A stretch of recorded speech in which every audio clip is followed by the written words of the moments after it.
Hey everybody, and welcome back to the channel. In today's episode, we are going to be discussing how John Harvey Kellogg was a quack and then became the cereal king. John Harvey Kellogg is commonly credited with developing Corn Flakes, a commercial breakfast cereal. But his intentions for creating this breakfast staple were met with controversy.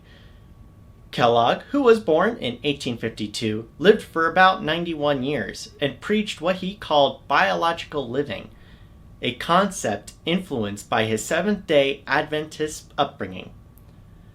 During his lifetime, he was a well-known and respected physician, although some of his views have since been disproven.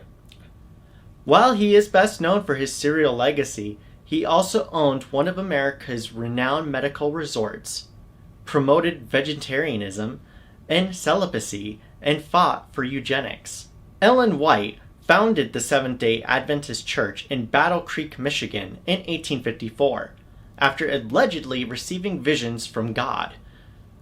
This religion linked spiritual and physical health and required believers to observe stringent requirements for hygiene, food, and celibacy. Members of this congregation were expected to follow a vegetarian diet and refrain from ingesting tobacco, coffee, tea, or alcohol. Furthermore, gluttony, wearing corsets, and other evils were thought to lead to immoral behavior like masturbating and excessive sexual intercourse. John Harvey Kellogg's family came to Battle Creek in 1856 to become an active member of the congregation, which undoubtedly influenced his worldview. White recognized Kellogg's excitement for their faith and encouraged him to become an active member, offering him an apprenticeship in their publishing company's print shop and funding his medical studies. Receiving his medical degree later on, Kellogg returned to Michigan and was asked by the White family to administer what became known as the Battle Creek Sanitarium. This location became America's most popular medical spa, evolving from a health reform institute into a medical center, spa, and hotel. This propelled Kellogg into the public eye, transforming him into actually a celebrity doctor who then worked with multiple U.S. presidents as well as notable figures like Thomas Edison and Henry Ford. Treatment options at this site were experimental at the time, and many are no longer in use.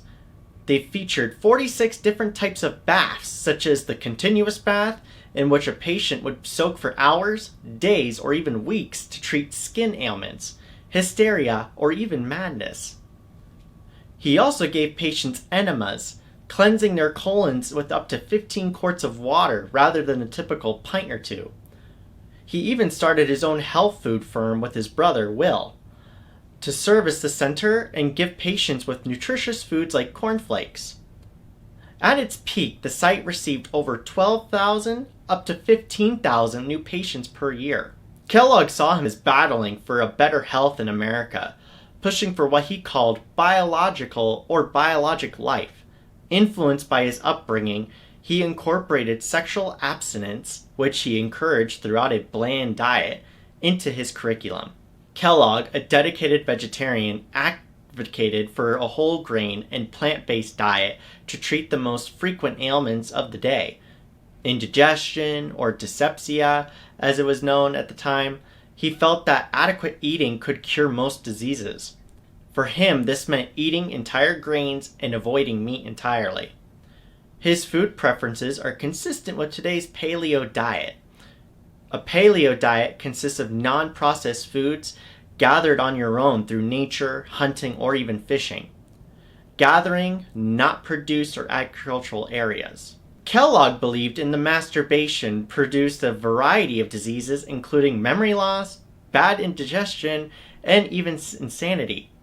Kellogg proposed eating a bland diet as one way to discourage this behavior. Supposedly eating bland foods would not arouse desires, whereas spicy or well-seasoned dishes could create a reaction in people's sexual organs, prompting them to masturbate.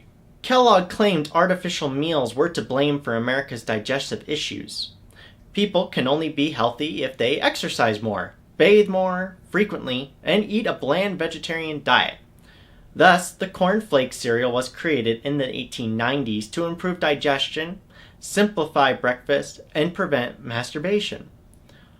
Though most nutritionists today would deny that Kellogg's Corn Flakes have such nutritional and digestive benefits, not to mention the behavioral impacts, the cereal was purchased in the quantities as large as his food company could accommodate.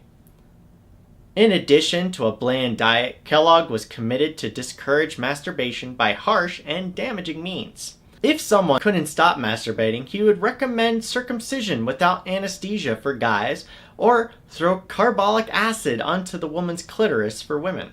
In the end, John Harvey Kellogg prioritized his goal over earnings. His brother was able to successfully develop the cereal into the firm we know it today. The brothers broke ties because Will thought John was limiting the company's growth. William succeeded in marketing the product because he included sugar, which his brother disliked. According to John Harvey's theory, sweetening the Corn Flakes ruined the final product. However, by the 1940s, all grains had been pre-coated with sugar.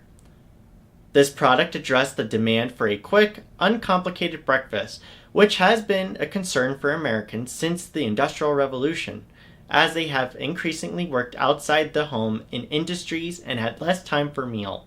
Will was also extremely successful in advertising the cereal, developing some of the earliest cartoon mascots to help brand the company.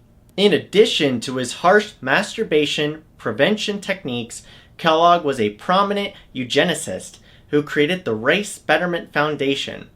This was meant to encourage those with excellent pedigrees to preserve their ancestry by only procreating with those who met his racial hygiene requirements. Adolf Hitler and the Nazi Party also followed this policy, so only the strong can breed and carry on the human race. His name and legacy, of course, live on today through the popular cereal brand.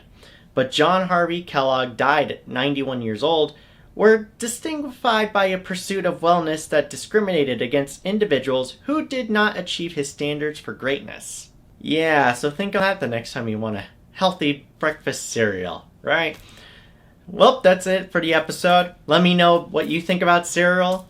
Do you agree that the cereal's made to prevent people from masturbating? What do you think on Kellogg himself? Especially that last part where he actually agreed with the Nazis. A little iffy on that. But let me know in the comments below. Please like, comment, and subscribe. It greatly helps me out. And I will see you all in the next episode. Please watch this video and watch this playlist.